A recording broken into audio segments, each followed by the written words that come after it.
Aqui no Brasil, o pessoal tem muito essa mentalidade de comprar imóvel, e isso é uma herança de uma época hiperinflacionária. Então, a minha avó, por exemplo, ela falou, desde que eu sou pequenininho, ó, investimento é comprar tijolo, é comprar imóvel, quem compra terra não erra. Porque de 54 a 94 foi o ano que começou o Plano Real, a gente teve 40 anos seguidos de inflação de no mínimo 2 dígitos, às vezes 3, às vezes 4 dígitos. E o imóvel, ele tem uma correção pela inflação. Então, as coisas vão ficando mais caras, ele vai ficando mais caro também. Muito do que a gente chama de valorização imobiliária é só a inflação, que tá fazendo o preço de tudo subir no final das contas. Então, o imóvel acaba sendo uma proteção para isso. Mas agora, a dúvida, compra ou não compra imóvel, depende muito de quanto patrimônio a pessoa tem e da fase da vida que ele está.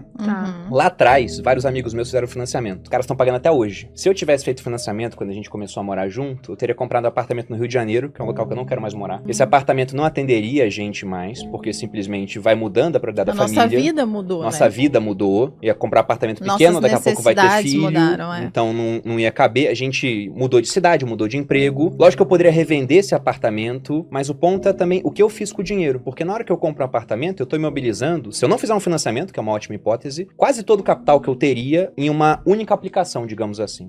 Tudo bem que eu deixo de gastar com aluguel, mas eu tô concentrando muito risco. Deu exemplo, você tem um vizinho mala. Mas tem gente que compra um apartamento e um prédio que depois tem um defeito estrutural, por exemplo. E o cara colocou todo o patrimônio dele lá. Isso sem considerar financiamento, em um país de juros muito altos. E o ponto é que a gente não quis comprar para investir o dinheiro. E foi ótimo. Foi uma das melhores sacadas que a gente teve na vida. E até você perguntou, agora não tá valendo a pena comprar, né? E na minha visão, depende muito. Porque hoje tá ridiculamente fácil, e eu não sou uma pessoa que usa esse tipo de jargão no mundo financeiro, mas é porque tá muito fácil você ganhar 1% ao mês. A gente tá na taxa de juros que tá em 12,75%. Isso é 1% ao mês para você investir na renda fixa mais conservadora que existe aqui no Brasil e emprestar dinheiro pro governo. Isso quer dizer que se você investe, só deixando, simplificando pra galera que não entende nada, se você investe 500 mil, você ganha 5 mil por mês. Se você tirar, você segue ganhando 5 mil por mês. Então, é uma coisa que não acontecia nos últimos... Desde 2015. E aí tem um ponto bem interessante. Se uma pessoa compra, ela tem 500 mil, pode investir pra ganhar 5 mil ao mês. Ou ela pode comprar um imóvel pra alugar pra você. Quanto que é o aluguel de apartamento de 500 mil? Não é 5 mil. Muito menos. Eu tenho amigos que moram no mesmo condomínio que a gente, de aluguel. E pagam uma nota de aluguel. A Malu sempre fica assim, meu Deus, é muito dinheiro pra pagar de aluguel.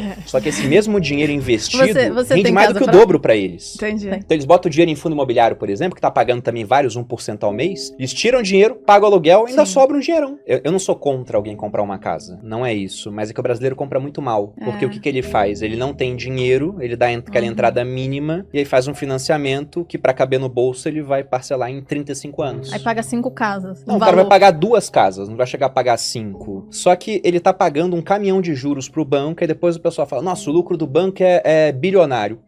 Porque o banco pega o teu dinheiro da poupança, te dá um pouquinho de juro e quando empresta no financiamento é por uma taxa mais alta ou no empréstimo pessoal por uma taxa mais alta ainda, ou cheque especial uma taxa mais alta ainda, então é uma máquina de gerar dinheiro. E quem alimenta isso é o brasileiro, porque ele tá sendo educado para fazer dívida. Ter um financiamento no Brasil é o comum, mas eu não diria que é o normal, não com uma taxa de juros tão alta quanto a gente tem. Seria muito melhor no começo da vida, aquele casal que acabou de casar, morar de aluguel, até porque eles estão numa cidade, daqui a 2 anos estão em outra, eles vão investindo, vão construindo patrimônio e aí um dia eles compram a casa dele. Se quiserem, porque às vezes eles podem aprender a investir tão bem que não precisa. Deixa o dinheiro lá rendendo mais. Com 10 anos de idade, meus pais separaram, fui morar com a minha mãe no Rio de Janeiro, e a minha mãe entrava e saía de uma casa igual troca de roupa.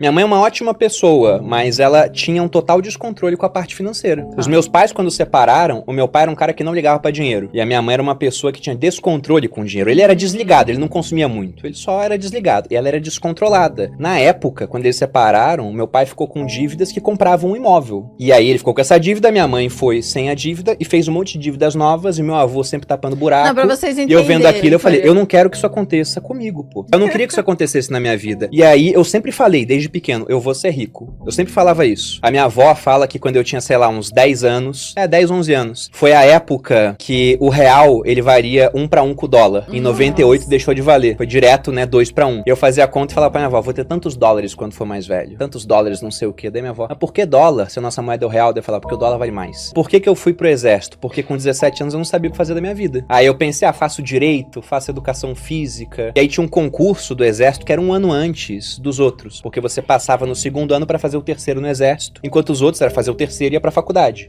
Aí eu tentei o concurso, eu não passei. E aí quando eu não passei, eu quis ir de fato. Eu falei, nossa, não passei, fiquei meio frustrado. Aí no ano seguinte eu saí da escola, minha família toda foi contra, só meu pai que falou, não, tudo bem, eu te apoio se você for estudar. Eu fui pro cursinho, eu estudava 6 horas por dia no cursinho, e eu fui o primeiro colocado do cursinho. O pessoal até pergunta, dá trabalho gerir, né, administrar muito dinheiro? Eu adoro essa frase. Não, trabalho é pra administrar pouco. Quando é muito mais tranquilo, pô. Administrar escassez que é complicado. Então lá atrás, quando a Malu não trabalhava, dava mais trabalho, porque a gente tinha poucos recursos pros dois e ainda queria investir 30% do que ganhava. Nessa época, já no final, assim, da minha carreira como militar, eu ganhava uns 10 mil. E a gente investia 3, sobrava 7, pagava as contas, não sei o que, e depois dividia uma parte pra consumo. A Malu podia consumir R$1.500. Ela nunca gastou os R$1.500, todos. Ela sempre gastava menos. Só que, se eu for pegar 1.500 de 10 mil, é 15% da renda que ela podia gastar. Então hoje ela fala, hoje eu era muito mão de vaca, hoje eu não sou. Hoje ela gasta muito menos de 15% da renda que ela faz. Gasta quase nada. Mesmo que ela compre as coisas caras, porque a gente aumentou exponencialmente a renda no final das contas. Geralmente as pessoas criticam, né? Igual, sei lá, eu lembro que no passado tinha, o jogador de futebol foi na balada e gastou R$100 mil numa balada. Aí falam, isso é um absurdo, sendo que o cara ganha milhões, né? Então isso é uma porcentagem muito pequena do salário dele. Enquanto o pessoal vai na balada e gasta R$5 mil, né? E acha que tá arrasando e que tá tudo bem, sendo que ele ganha, sei lá, 10. Ou seja, metade do que ele ganha, ele gastou. Então é bem diferente a porcentagem. E é isso que faz a diferença no final das contas. Se gostou do nosso vídeo, deixe o like, inscreva-se em nosso canal e ative o sininho de notificação para não perder nenhum vídeo.